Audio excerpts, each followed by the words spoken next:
Good morning mga ka-hawkers.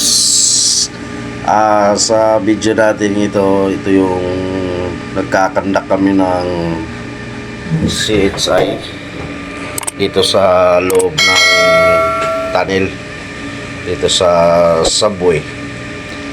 Yung makikita nyo mga ka-hawkers, ito yung nagpe-prepare kami ng mga gamit na kailangan namin dito sa loob ng tunnel. So, titignan namin itong si CHI na sinasabi, yung cutter head inspection. Titignan namin yung blade ng boring machine. So, ayan, dinidrain na namin yung tubig o lupa dun sa yung mga grout niya na nasa loob ng cutter head. So, kikita nyo dyan na nandyan yung mga supervisor namin. So shout out sa kanila at sa mga tropa na masisipag, magigiting. So ayan, at puro lupa po yan, putik, no? So yan naman ay binabacuum namin yung tubig doon para palabas. So ayan yung mga pressure washer namin, no? Kasi lilinisan din yung nasa loob ng ng cutter head, at makikita nyo mamaya sa bandang dulo kung gaano at papaano namin papasukin yung pinakadulo nitong boring machine, no? So ayan, tulong-tulong yung mga tropa para malinisan yung loob ng boring machine. So ayan mga ka-hawkers, so marami-rami yan, tulong-tulong mga katropa dyan. So ayan na po yung butas ng boring machine na linilinis, no? So ayan yung mga tropa, ayan yung mga supervisor namin, na site engineer namin. Shout out kay Jomare Soriano, site engineer namin dito sa TBM3. So ayan din yung boring machine operator namin, Mr. Sasaki ng Japanese, ng Japan, no? Tsaka yung kapwa ko, kasama ko operator, ayan, pagpapabidyo din daw sila, sama ko rin daw sila sa pagbablog ko, no? So ayan, shout out sa inyo mga bossing. So ayan, sinisilip na namin doon sa loob kasi hindi masyado tayo makapasok dahil limited lang ang area. So maliit lang. So ayan na yung nasa baba nito, yung mga hose ng hydraulic, mga jack. Ayan, malalaki po yan mga ka-hawkers. Ang daming mga jack nyan. So yun po yung kabilang pinto na sinusuplayan din namin ng hangin kasi grabe ang init doon sa loob pag kailangan ng ventilasyon talaga. Ayan po yung sa baba ng boring machine, no? So ayan, tropa natin dyan na nagprepare din ng vacuum. So ayan, shout out sa inyo mga guys.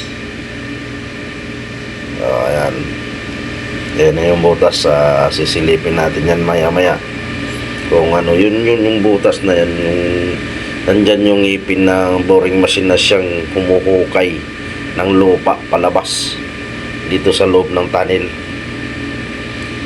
So ayan, ito pala yung project namin dito sa subway, no? Sa Metro Manila Subway Project.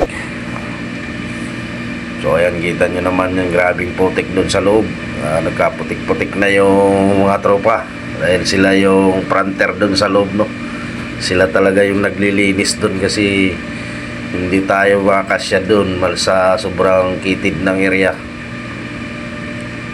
So dito lang tayo sa labas, taga-tabay tayo kung ano man yung autos nila. So ayan, yun yung pinakadulo ng cutter head. Yun yung makikita nyo, lupa na po yan. Yun yung hinuhukay niya. So yung mga ipin na yan, tatanggalin namin yan, at yan ang papalitan namin kung sakaling kailangan talagang palitan. So ayan yung nasa loob yun, paikot kasi yan, malaking bilog po yan mga ka-hawkers, no? Yan, kung napapansin nyo, puro bakal yan, makakapal na bakal yan, solid talaga yan. Yung kinakabitan namin ng plate o blade ng tatawag dyan na cutter blade.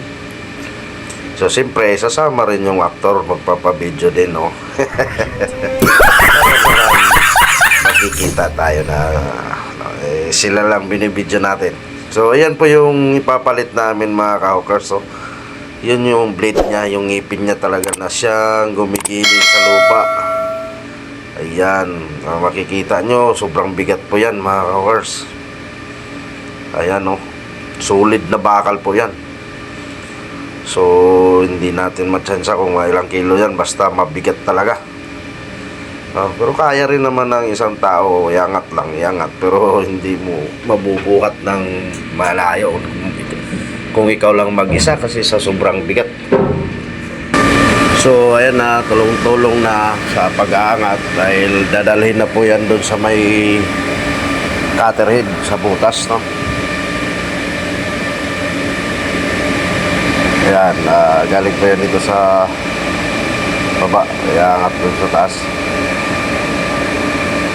So ayan, dadalhin po yan doon sa loob kasi mga 3 blade yung papalitan namin, no, dahil nakita namin na talagang manipis na at wala nang ngipin. So ayan mga ka-hawkers, natanggal na namin yun. Ginamitan din natin ng mga materials na ano yun, mga chain block, lever block, para matanggal lang yun dahil sa sobrang bigat. So ayan, yan yung diyan namin ipapasok yan, no? So yun na yung nasa loob, medyo masikip talaga kaya 3 tao lang yung makakasya doon sa loob. Yan yung mga batikan din na mga mechanical, no? Ayun, tinatanggal na kasi namin yung plate na yun kasi doble kasi yung tinanggal namin sa loob. Yun, kaya ipapalit namin yan doon sa bago. So may allen wrench yun, may mga bolt, kaya tinatanggal namin sa sobrang tigas na. So basta-basta matatanggal, matigas. So pinagtulong-tulungan ng tropa para lang matanggal. So ayan ang ipapalit namin, bago yan mga ka-hawkers, ano.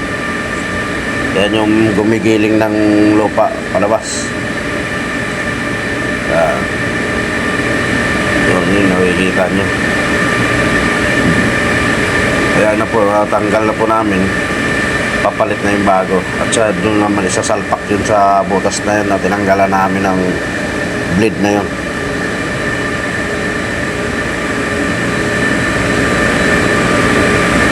So ayan,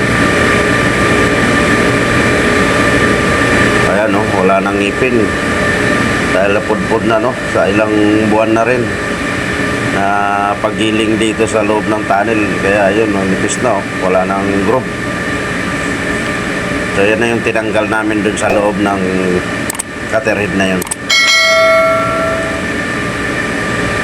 So papalitan namin yan ng bago at yan ay binaba na namin. So pupull out na namin yan mga ka-hawkers.